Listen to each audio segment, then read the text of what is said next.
علامہ ابو نصر رحمۃ اللہ علیہ نے لکھا ہے کہ غار ثور پہ نا حضرت ابو بکر صدیق رضی اللہ تعالیٰ عنہ نے نبی کریم علیہ السلام کی خدمت میں عرض کیا تھا کہ یا رسول اللہ صلی اللہ تعالیٰ علیہ وسلم آپ رکیں، پہلے میں جاتا ہوں، آپ رکیں پہلے میں جاتا ہوں، پھر آپ تشریف لائیے گا۔ تو وہ فرماتے ہیں کہ یہ بات اس بات کی طرف اشارہ ہے کہ جس دل میں ابو بکر صدیق پہلے آئے وہیں حضور تشریف لایا کرتے، اگر جناب صدیق نہ آئے تو پھر حضور بھی۔ وہ فرماتے ہیں نبی پاک علیہ السلام نے چونکہ کبھی کسی کا احسان رکھا نہیں، حضور نے فرمایا چل ٹھیک ہو گیا، ابو بکر سودا کر لیتے، وہ یا زبان حال سے سودا ہو گیا۔ غار میں پہلے صدیق گئے اور پھر حضور آئے، اور مزار میں پہلے حضور گئے پھر صدیق آئے۔ فرمایا جا تجھے بدلاتی۔ حضرت ابو بکر صدیق رضی اللہ تعالیٰ عنہ وہ خوبصورت آدمی ہیں جنہوں نے اپنا اعتماد بنایا تو بنایا کہاں؟ امام الانبیاء کی بارگاہ میں۔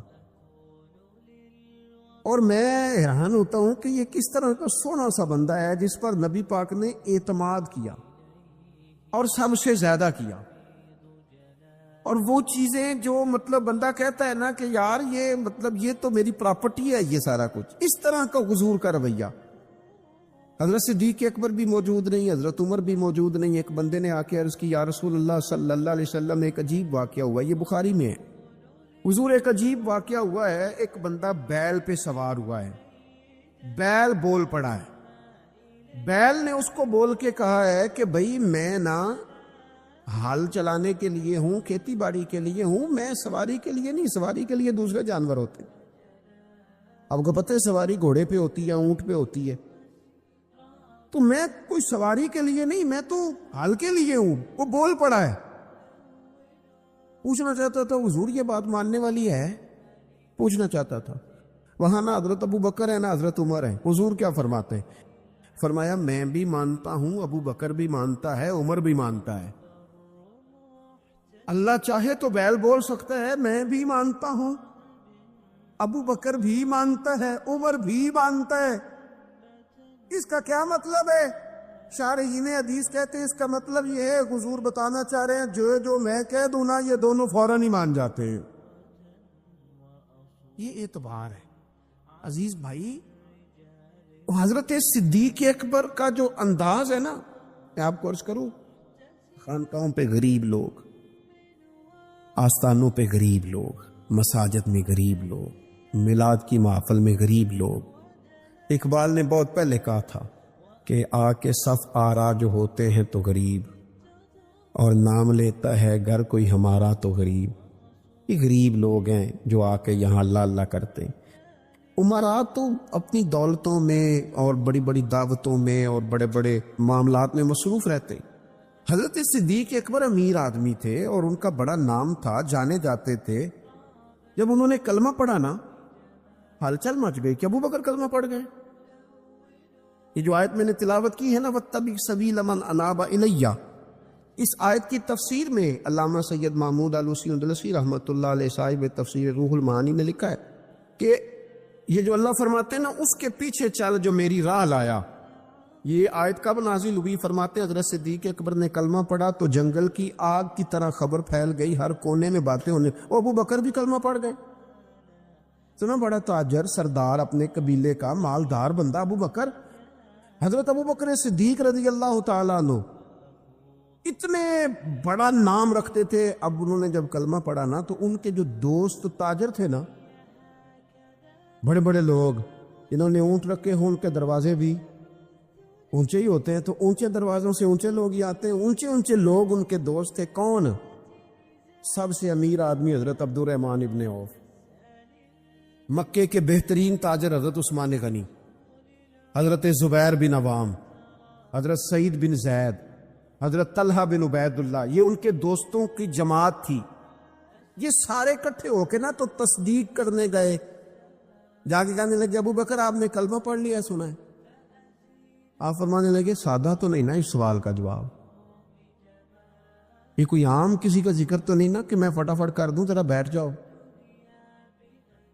یہ بات کہ میرے دل آمنا کے لال کی باتیں کرے، ذرا بیٹھو نا، تسلی سے بیٹھو۔ بیٹھ گئے۔ حضرت صدیق اکبر نے بات شروع کی، انہوں نے نا کلام شروع کیا تو اس میں والہانہ پن اتنا تھا، پیار اتنا تھا، انہوں نے حضور کا تذکرہ یوں کیا، کبھی اخلاق کی بات، کبھی کردار کی بات، کبھی تعلیم کی سچائی کی بات، کبھی زبان کی صداقت کی بات، کبھی لفظوں کی رعنائی کی بات، کبھی نبی پاک نے جو حقوق بتائے ان کا ذکر، اس انداز میں حضور کا ذکر کیا کہ وہ جو تصدیق کرنے آئے تھے نا کہ آپ نے کلمہ پڑھا کہ نہیں پڑھا، وہ سارے بھی کلمہ پڑھ کے مسلمان ہو گئے، وہ بھی سارے سودا لینے کے لیے بازار گئے ہم، اور ہاتھ اس کے بکے جس کے خریدار گئے ہم، وہ بھی سارے حضور کی بارگاہ میں آ گئے حضرت صدیق کے ساتھ اور کلمہ پڑھ گئے۔ یہ جو اعتماد ہے نا حضرت صدیق اکبر کو حاصل، نبی پاک کا اعتماد، یہ ہمیں بتاتا ہے کہ دنیا میں قیمتی چیز اعتماد ہے۔ یعنی آپ پر کوئی اعتماد کرتا ہے کہ نہیں؟ غریبی آ گیا نا، اتنا مشکل مسئلہ نہیں، حالات اوپر نیچے ہوتے رہتے، لیکن آپ کا اعتماد کس طرح کا ہے؟ سوسائٹی میں آپ کو کس نام سے جانا جاتا ہے؟ آپ کے اپنے کیا رائے رکھتے ہیں آپ کے بارے میں؟ ان کا یہ خیال ہے کہ یہ بندہ قابل اعتماد نہیں، یہ ہر جماعت کا ممبر ہے، ہر گروپ کا ہی بندہ ہے، ادھر بھی ہے ادھر بھی ہے، وہاں بھی ہے یہاں بھی ہے۔ تو آپ اگر با اعتماد نہیں تو پھر کچھ بھی نہیں، اور اگر آپ کا اعتماد ہے تو پھر بڑا مزیدار ہوتا ہے وہ آدمی جو غریبی میں بھی ساتھ ہو، امیری میں بھی ساتھ ہو، شہرت میں بھی ساتھ ہو، گمنامی میں بھی ساتھ ہو، وہ بڑا کمال شخص ہوتا ہے۔ وہ ایک درویش کہا کرتے تھے حضرت صدیق اکبر کا کمال یہ ہے کہ انہوں نے یاری تو مکے میں لگائی تھی، یاری لائی سانے مکے چ تے جوان کرائی سانے بدر چ تے نال نبھائی نے قبر چ، پانی پرن سہیلیاں تے رنگا رنگ کڑے، اسی تے پھر پریا اس دا ہی جانیے جس دا توڑ چڑھے۔ ایک ایسی عجیب دوستی، ایک قبر تک ساتھ، کیا مقدر ہے صدیق و فاروق کے جن کے گھر رحمتوں کے خزینے میں۔ حضرت ابوبکر صدیق پر اعتماد کیا گیا، پیار کیا گیا، حضور نے ان کو نوازا۔ نبی پاک کا خیال تھا کہ ہر معاملے میں، کئی باتیں بتا سکتا ہوں کہ حضرت عمر جیسے آدمی نے کہا یا رسول اللہ یہ فیصلہ کیوں ہو گیا، آپ سچے، قرآن سچا، اسلام سچا، کیوں ہو گیا؟ تو نبی پاک نے فرمایا اس لیے ہو گیا کہ تیری سمجھ میں نہیں بھی آ رہا، صحابہ کی نہیں بھی آ رہا، تو میں پھر بھی اللہ کا رسول ہوں۔ لیکن حضرت صدیق اکبر سے جب جا کے انہوں نے پوچھا کہ یار یہ فیصلہ ہو گیا ہے، کیسے ہو گیا، تو آپ نے وہی لفظ کہے جو حضور نے کہے تھے، فرمایا عمر چپ کر جا، وہ اللہ کے رسول ہے۔ یہ جو خاص لگاؤ ہے نا کہ جو سونا کہہ دے گا، وہ جس وقت کہہ دے گا، وہ جس حال میں کہہ دے گا، وہ جس طرح کہہ دے گا، اور یار پیارا ہوتا ہے وہ بندہ جس کا آپ کو پتا ہوتا ہے مینوں نہ نہیں کر سکتا، میں وڈ بھی چھٹیا تے میرا ہے، دھتکار بھی دیا تو میرا ہے، میں نے نا اس پہ سارا وزن بھی ڈال دیا تو میرا ہے، رات کو بھی میرا ہے، دن کو بھی میرا ہے، دھوپ میں بھی میرا ہے، چھاؤں میں بھی میرا ہے، یہ کہیں جا نہیں سکتا۔ اس کو میں کہوں گا تو پیسے بھی لائے گا، جائیداد بھی لائے گا، نام بھی سارا میرے نام کر دے گا۔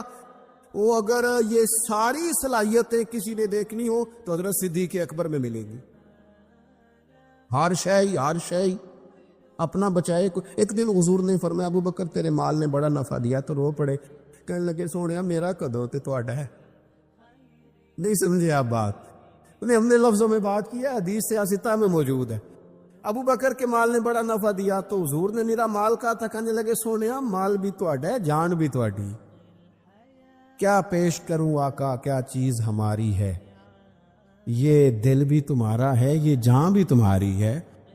آپ کا یا رسول اللہ ہمارا تھا کب؟ کچھ بھی نہیں۔ نبی کریم صلی اللہ علیہ وسلم کا جو خاص اعتماد ہے نا، جو خاص حضور سید عالم علیہ السلام کا پیار ہے۔ صحیح بخاری میں ایک حدیث ہے بڑی انوکھی، ایک عورت آئی حضور کی خدمت میں، اس نے نا کوئی حاجت سرکار کی بارگاہ میں عرض کی تو نبی پاک صلی اللہ علیہ وسلم نے اس سے کہا دوبارہ آنا۔ خواتین بعض اوقات زیادہ گہرائی میں اتر کے بات کرتی ہیں، اس نے بھی ذرا گہرائی میں اتر کے سوال کیا، کہنے لگی یا رسول اللہ اگر میں آئی اور وقت جدائی کا ہوا، آپ ملے نہ، ملاقات نہ ہو سکی تو حضور پھر کیا کروں؟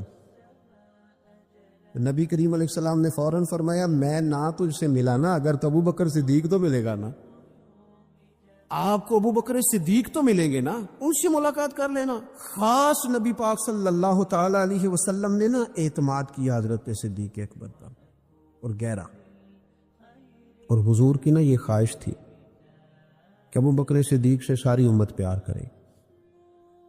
حضور نے فرمایا ابو بکر کے مال نے مجھے بڑا نفع دیا، انہوں نے اپنی جان کے ساتھ میرے ساتھ بڑی وفاداری کی۔ امام سیوطی حدیث لائے ہیں، حضور نے فرمایا ابو بکر سے پیار کرنا اور ابو بکر کا شکریہ ادا کرنا میری ساری امت کے لیے ضروری ہے۔ کیا ہی اچھا ہو کہ 22 جمادی الثانی کو چھٹی ہو حضرت صدیق اکبر کے نام، گلی گلی نیچے سے لے کر اوپر تک حضرت صدیق اکبر کے نام کی کانفرنسیں ہو، لوگوں کو حضرت صدیق اکبر کی روشن تعلیمات سے، کردار سے، سوانے سے، سیرت سے آگاہی ہو۔ کیا یہ اچھا ہو کہ حضرت صدیق اکبر رضی اللہ تعالیٰ عنہ کا عنوان سیرت ہماری درسی کتابوں میں شامل ہو۔ یہ جو خود غرضی کا دور آیا ہے، بے وفائی کا دور آیا ہے، یہ جو اپنے حصے کا لالچ بٹورنے کا دور آیا ہے، اس دور میں ضرورت زیادہ بڑھ گئی ہے کہ حضرت صدیق اکبر کا ذکر کیا جائے۔ اگر وفاؤں کے عنوان مرتب کر کے کوئی دنیا کو دینا چاہے تو حضرت صدیق اکبر کی زندگی مرتب کر کے دے، تاکہ لوگ اپنی طبیعتوں کے اندر وفا لا سکیں، پیار لا سکیں، محبت لا سکیں۔ یہ بہت ضروری ہے۔ اللہ کرے ہماری حکومتوں کی ادھر بھی توجہ جائے، اور چلیں حکومتوں کی تو توجہ جو جانی ہے سو جانی ہے 22 جمادی الثانی کو۔ ہم سب کو تو ان کا دن منانا چاہیے کہ نہیں منانا چاہیے؟ گھر گھر ان کا ذکر ہونا چاہیے کہ نہیں ہونا چاہیے؟ ان کا تذکرے سے ہماری اولادوں کے دلوں کو ہمیں منور کرنا چاہیے کہ نہیں کرنا چاہیے؟ جگہ جگہ ان کا ذکر ہو، کس لیے ہو؟ کہ حضور نے فرمایا ہے کہ ابو بکر کا شکریہ بھی ادا کرو اور میرے ابو بکر سے محبت بھی کرو۔ کیوں؟ اس لیے کہ سرور کائنات صلی اللہ تعالی علیہ وآلہ وسلم نا حضرت صدیق اکبر سے بڑا پیار کرتے۔ بخاری شریف میں نا ایک عجب روایت ہے، انوکھا اس کا طرز ہے اور سمجھنے لائق ہے۔ حضرت ابو دردہ رضی اللہ تعالیٰ عنہ فرماتے ہیں کہ کسی بات میں نا حضرت عمر فاروق رضی اللہ تعالیٰ عنہ اور سیدنا ابو بکر صدیق رضی اللہ تعالیٰ عنہ کی شکر رنجی ہو گئی، اختلاف رائے ہو گیا۔ لوگ اکٹھے رہتے ہیں تو ہو بھی جاتا ہے۔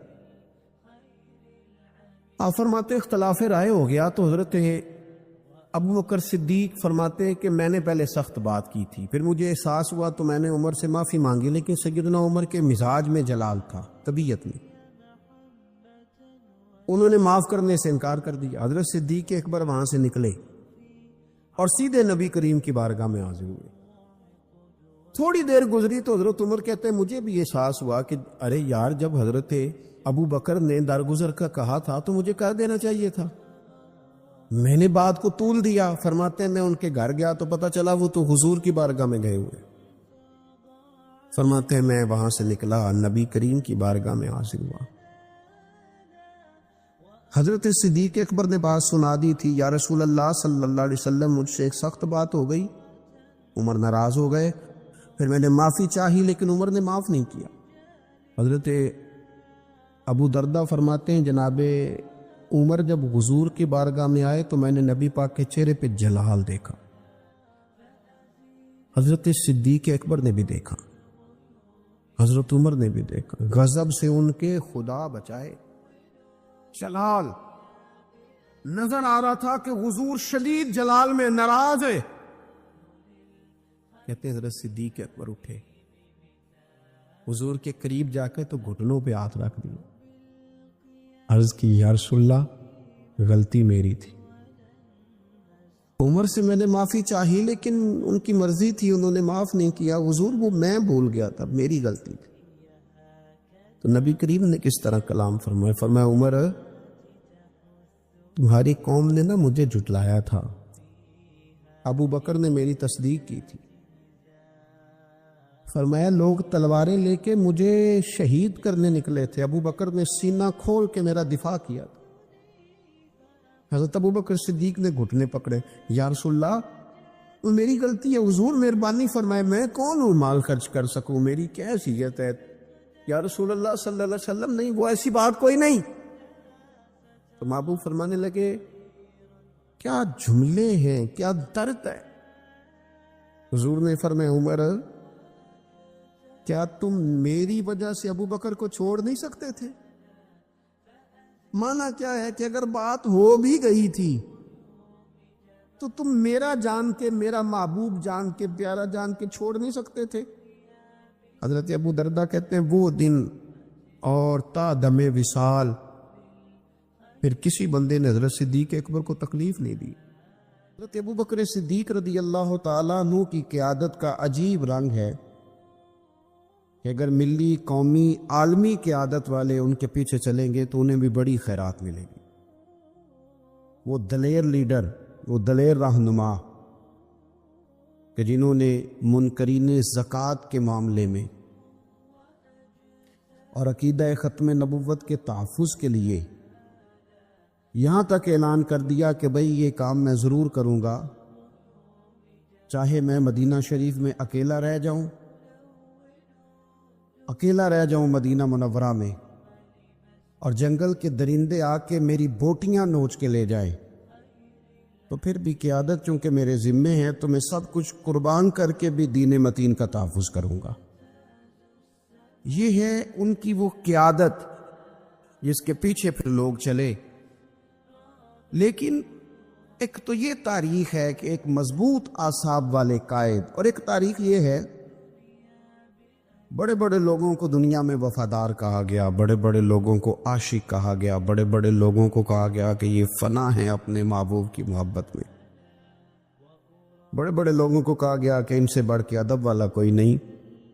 لیکن تاریخ لکھنے والے اور قوموں کے حالات قلم بند کرنے والے اور لوگوں کو ادب کا، عشق کا، وفا کا پیغام دینے والے جب بھی قلم اٹھاتے ہیں نا اور وفا کی وہ حد تک جانے لگتے ہیں تو انہیں سب سے پہلے جو نام نظر آتا ہے وہ حضرت ابو بکر صدیق کا ہے۔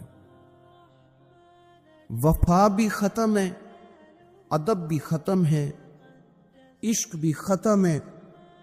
کوئی دنیا کی تاریخ جس میں ادب لکھا جائے گا وہ محتاج رہے گی کہ اسے خیرات صرف حضرت صدیق اکبر کے دروازے سے ملے گی۔ وفاداری ہو، ادب ہو، عشق ہو، جانثاری ہو۔ یہ لوگ بڑا کچھ دیکھ داکھ کے چلتے ہیں، لیکن اقبال جیسے لوگ کہنے لگے جس بندے نے ختم کر دی ہے نا بات، ختم بس کر دی کہ اس سے آگے ہماری کائنات ختم ہو جاتی، بس وہ جناب صدیق اکبر کی ذات ہے۔ انہوں نے لوگوں کو بتایا کہ ہماری دنیا شروع بھی مدینے والے محبوب کے قدموں سے ہوتی ہے اور ختم بھی مدینے والے محبوب کے قدموں سے۔ صدیق کے لیے ہے خدا کا رسول اور بس، ختم ہو گئی بات۔ تو حضرت ابو بکر صدیق رضی اللہ تعالیٰ عنہ کی زندگی کو پڑھنا، ان کے احوال کو جاننا، ادب والے لوگوں کے لیے، عشق والے لوگوں کے لیے، اتباع والے لوگوں کے لیے، سید عالم میرے پیارے حبیب صلی اللہ علیہ وسلم کے نقش قدم چلنے والے لوگوں کے لیے بڑا ہی ضروری ہے۔ وہ جتنی دیر تک حضرت صدیق اکبر رضی اللہ تعالیٰ عنہ کو پڑھیں گے نہیں، سمجھیں گے نہیں، اتنی دیر تک پتہ نہیں چلے گا کہ حضور کا ادب کیسے کرنا ہے، حضور کی اتباع کیسے کرنی اور محبوب سے محبت کیسے کرنی۔ یہ ضروری کام ہے۔ قرآن مجید فرقان حمید میں اللہ کریم نے ارشاد فرمایا، سورہ لقمان کے اندر فرمایا وَاتَّبِعْ سَبِيلَ مَنْ أَنَابَ إِلَيَّ، فرمایا کہ اس کے رستے پہ چلو، اس کی راہ پہ چلو جو میری طرف رجوع لایا ہے، جس نے میری طرف رجوع کیا اس کے پیچھے چلو۔ علامہ سید محمود آلوسی رحمۃ اللہ علیہ صاحب تفسیر روح المعانی فرماتے ہیں کہ یہ آیت تب نازل ہوئی تھی جب جناب صدیق اکبر نے کلمہ پڑھا تھا۔ آدمی جس لیول کا ہوتا ہے اس کی دوستیاں بھی اسی طرح کی ہوتی ہیں، اور جب کوئی بڑا آدمی کسی دینی اسلامی روحانی زندگی کو اپناتا ہے تو اس کے پیچھے چلنے والے بھی وہ زندگی اپنا لیتے، اسی لیے کہا گیا کہ لوگ اپنے سرداروں کے مذہب پہ ہوتے۔ حضرت سیدنا ابو بکر صدیق رضی اللہ تعالیٰ عنہ نے کلمہ پڑھا تو صاحب تفسیر روح المعانی ارشاد فرماتے ہیں کہ یہ بڑے گہرے دوست تھے حضرت ابو بکر صدیق کے، جو تاجر تھے نا بڑے بڑے مکے کے، چونکہ جناب صدیق اکبر بھی تاجر تھے۔ یہ تاجر سارے دوست تھے حضرت صدیق اکبر کے۔ کون کون؟ حضرت سیدنا عبد الرحمن ابن عوف رضی اللہ تعالیٰ عنہ، حضرت عثمان غنی رضی اللہ تعالیٰ عنہ، حضرت زبیر بن عوام رضی اللہ تعالیٰ عنہ، حضرت طلحہ بن عبید اللہ رضی اللہ تعالیٰ عنہ۔ یہ سارے لوگ حضرت صدیق اکبر رضی اللہ تعالیٰ عنہ کے دوست تھے۔ حضرت سعید بن زید رضی اللہ تعالیٰ عنہ، یہ سارے لوگ تاجر تھے۔ تو جب پتہ چلا نا کہ ایک بڑے تاجر نے، حضرت ابو بکر صدیق رضی اللہ تعالیٰ عنہ نے کلمہ پڑھ لیا ہے، تو یہ خبر جنگل کی آگ کی طرح پھیل گئی، ہر آدمی تک بات پہنچ گئی، ہر شخص نے اس بات کو سن لیا۔ اب وہ سارے لوگ تصدیق کرنے کے لیے کہ یار بڑا سیانہ بندہ ہے، بڑا سمجھدار آدمی ہے، تاجروں میں اس کا بڑا نام ہے، کاروباری لوگ اسے بڑے قریب سے جانتے ہیں، تو وہ تصدیق کرنے کے لیے سارے لوگ جناب صدیق اکبر کے پاس آئے۔ حضرت صدیق اکبر سے تصدیق اس طرح کی سنی، اس طرح کی تصدیق سنی، اس طرح کی تصدیق سنی کہ پھر سارے ہی مدینے والے محبوب کا کلمہ پڑھ گئے، حضور کا کلمہ پڑھ گئے، بس تصدیق کرنے آئے، تصدیق کرنے آئے حضور سے۔ اور نبی پاک صلی اللہ تعالیٰ تیریاں ویکھ کے اداواں تے میں مرید ہی ہو گئی۔ پھر وہ سارے حضور سید عالم آئے تھے تصدیق کرنے، سودا لینے کے لیے بازار گئے ہم، پر ہاتھ اس کے بکے جس کے خریدار گئے ہم۔ تو وہ نا حضور کی غلامی میں آ گئے۔ تو سمجھ لیں اس بات کو اور اس پر غور کر لیں کہ نبی پاک علیہ الصلوۃ والسلام کے اس غلام کا یہ حال ہے کہ یہ کلمہ پڑھیں تو مکے کے بڑے بڑے تاجروں میں انقلاب برپا کر دے۔ اتنا اثر ہوا باقی لوگوں پہ کہ وہ تصدیق کرنے آئے تھے، تصدیق کرنے، اور ایسی تصدیق انہوں نے کی، ایسی تصدیق کی کہ پھر ساری زندگی مدینے والے محبوب کے گن گا کے گزار دی، ساری زندگی حضور سید عالم صلی اللہ علیہ وسلم۔ حضرت ابو بکر صدیق رضی اللہ تعالیٰ عنہ نے اپنی مقدس زندگی کے اندر نبی کریم صلی اللہ علیہ وسلم کی بارگاہ میں وقت گزارا۔ آپ مختلف مقامات پر قرآن مجید کو دیکھیں گے تو حضرت صدیق اکبر رضی اللہ تعالیٰ عنہ کی مختلف شانیں آپ کو قرآن حکیم میں نظر آئیں گی۔ اللہ کریم نے قرآن مجید میں ارشاد فرمایا سورہ بقرہ میں کہ الذین ينفقون اموالهم باللیل والنہار سرا وعلانیہ، فرمایا کچھ لوگ ایسے ہیں جو اللہ کے راستے میں خرچ کرتے ہیں اعلانیہ بھی اور چھپا کر بھی۔ اور وہ کس طرح خرچ کرتے ہیں؟ رات کو بھی خرچ کرتے ہیں اور دن کو بھی خرچ کرتے ہیں، اعلانیہ بھی، چھپا کے بھی، دن کو بھی، رات کو بھی۔ تو یا اللہ ملے گا کیا؟ فرمایا فَلَهُمْ أَجْرُهُمْ عِنْدَ رَبِّهِمْ، ان کا اجر ان کے رب کے پاس ہے، وہ اللہ کے پاس ہے، اور راز ہے، ان کا اجر ان کے رب کے پاس ہے۔ اب ان پر نہ کوئی خوف ہوگا نہ وہ غمگین ہوں گے۔ یہ وہ لوگ ہیں جو رات کو بھی خرچ کرتے ہیں، دن کو بھی خرچ کرتے ہیں، اعلانیہ بھی خرچ کرتے ہیں، چھپا کے بھی خرچ کرتے ہیں۔ تفسیر روح المعانی ہی کو آپ دیکھ لیں تو علامہ سید محمود آلوسی اندلسی رحمۃ اللہ علیہ فرماتے ہیں کہ حضرت صدیق اکبر کا ایک دفعہ خرچ تو ہمیشہ کرتے رہتے تھے، ایک دفعہ ارادہ بن گیا، اس آیت کے شان نزول میں لکھتے ہیں ایک دفعہ ارادہ بن گیا کہ میں نے 40,000 دینار خرچ کرنے اللہ کی بارگاہ، اور کرنے اس طرح ہے کہ دن کو بھی خرچ کرنے، اور اگر کوئی آدمی رات کو لینا چاہے تو اسے یہ نہ محسوس ہو کہ یہ تو صرف اجالے میں دینے والے ہیں، اگر کوئی رات کی تنہائی میں لینے آئے گا تو اسے بھی دیں گے، خرچ کریں گے اللہ کے راستے میں۔ اور 10,000 دینار، 40,000 کل دینے تھے، 10 خرچ کیے دن کو، 10 خرچ کیے رات کو۔ 10 اس وقت خرچ کیے جب ساری دنیا اعلان ہوتا ہے نا چندے کا تو سارے دے رہے ہوتے. 10 اس وقت خرچ کر دیا 10,000 دینار. اور پھر 10 چھپا کے خرچ کیا, 10 چھپا کے بھی خرچ کیا. یعنی اس وقت بیچ مجمع کے بھی دینا بعضوں کا بہتر ہوتا ہے کہ دوسروں کو بھی رغبت ہوتی ہے, کیونکہ ایک بندہ اگر کہیں خرچ کرتا ہے تو پھر دوسرے بھی دیکھ کے خرچ کرتے ہیں. تو جب سب دے رہے تھے تب بھی دیا, اور جب کوئی نہیں دے رہا تھا تو تب بھی دیا, اور دن کو بھی دیا اور رات کو بھی دیا. تو رب کریم نے پھر اس کا ذکر قرآن مجید میں فرما دیا. تو حضرت ابو بکر صدیق رضی اللہ تعالیٰ عنہ کی حیات مبارکہ کو آپ پڑھیں, اس پر آپ غور کریں. ایک مقام نہیں, درجنوں مقامات آپ کو ایسے ملیں گے.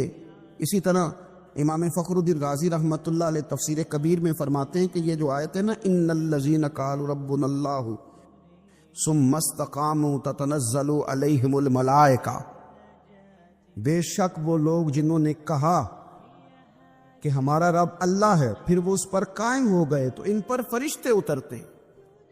اور فرشتے کیا کہتے ہیں؟ اللہ تخافوا ولا تحزنوا, خبردار خوف نہ کرو, غم نہ کھاؤ. وَأَبْشِرُوا بِالْجَنَّةِ الَّتِي كُنْتُمْ تُوعَدُونَ, اور خوش ہو جاؤ اس جنت پر, تمہیں خوشخبری دینے آئے ہیں اس جنت کی جس کا رب نے تمہیں